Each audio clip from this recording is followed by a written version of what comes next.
आप सभी को मेरा नमस्कार। तो दोस्तों, आज मैं आपके लिए इस वीडियो में एकादशी व्रत में सुनी जाने वाली गणेश जी भगवान और ब्राह्मण ब्राह्मणी की बहुत ही सुंदर कहानी लेकर आई हूँ।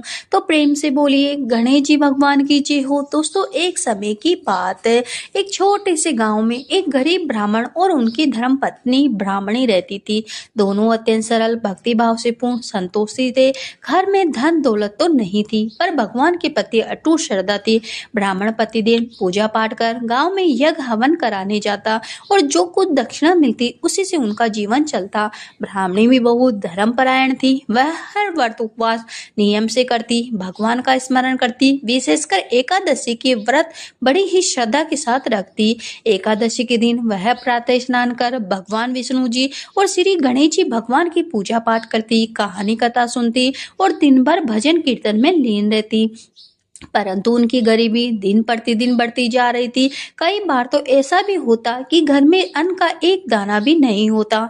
एक बार माघ मास की एकादशी आई। ब्राह्मणी ने नियम पूर्वक व्रत रखा, पर घर में पूजा के लिए भी कुछ नहीं था, न फल, न मिठाई, न ही दीपक के लिए घी। ब्राह्मणी का मन उदास हो गया। उसने हाथ जोड़कर भगवान से प्रार्थना की, हे प्रभु, मैं आपके व्रत तो करती हूँ, पर आपकी पूजा की योग्य सामग्री मेरे पास नहीं है, मेरी लाज रखिए। उस दिन ब्राह्मणी को स्वप्न आया। स्वप्न में श्री गणेश जी भगवान प्रकट हुए। उनके मुख पर मधुर मुस्कुराहट थी।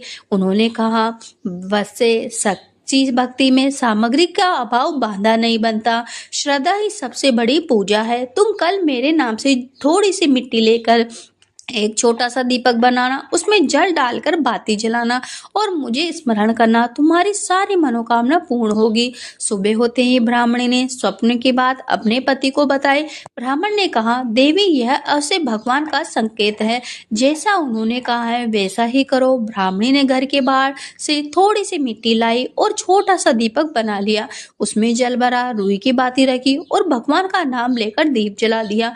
मन ही मन उसने प्रार्थना की, हे विघ्नहर्ता गणेश जी भगवान, मेरे घर की दरिद्रता दूर कीजिए। उसी दिन एक अद्भुत घटना घटी। ब्राह्मण जब गांव से लौट रहा था, उसी रास्ते में एक वृद्ध साधु महाराज मिले। साधु महाराज अत्यंत तेजस्वी थे। उन्होंने ब्राह्मण से कहा, भक्त, मुझे बहुत भूख लगी है, क्या तुम मुझे भोजन करा सकते हो? ब्राह्मण थोड़ी देर मौन रहा। घर में तो कुछ नहीं है, पर अतिथि को मना करना भी अधर्म था।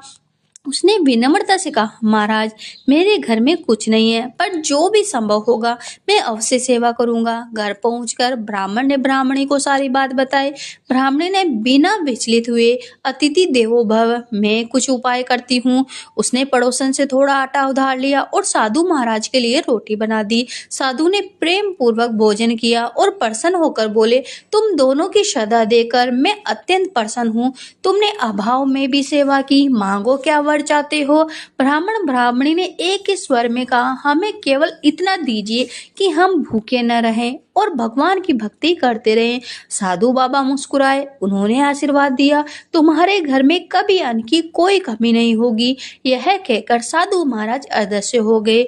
ब्राह्मण ब्राह्मणी आश्चर्यचकित रह गए। उसी समय उन्होंने देखा कि उनके आंगन में अन्न से भरे कई पात्र रखे थे। घर में खुशहाली छा गई। धीरे धीरे उनकी स्थिति सुधरने लगी। ब्राह्मण को अधिक कार्य मिलने लगा, मान सम्मान बढ़ा और घर में सुख समृद्धि आ गई। ब्राह्मणी हर एकादशी को श्री गणेश जी भगवान की विशेष पूजा पाठ करती, कहानी कथा सुनती। एक दिन ब्राह्मणी ने पुनः स्वप्न में गणेश जी भगवान के दर्शन किए। उन्होंने कहा, वैसे तुम्हारी सच्ची भक्ति और संतोष ने तुम्हारे जीवन के विघ्न दूर किए हैं। जो भी श्रद्धा से एकादशी का व्रत कर मेरे नाम का स्मरण करेगा, उसके सारे दुख कष्ट अवश्य दूर होंगे। सुबह उठकर ब्राह्मणी ने यह स्वप्न वाली बात अपने पति को सुनाई। दोनों ने भगवान का धन्यवाद किया और गांव भर में यह कथा सुनाई। तब से गांव के लोग एकादशी का व्रत श्रद्धा से करने लगे। समय बीतता गया। ब्राह्मण ब्राह्मणी का जीवन सुखपूर्ण बीता। उन्होंने कभी अहंकार नहीं किया और सदा भगवान का गुणगान किया।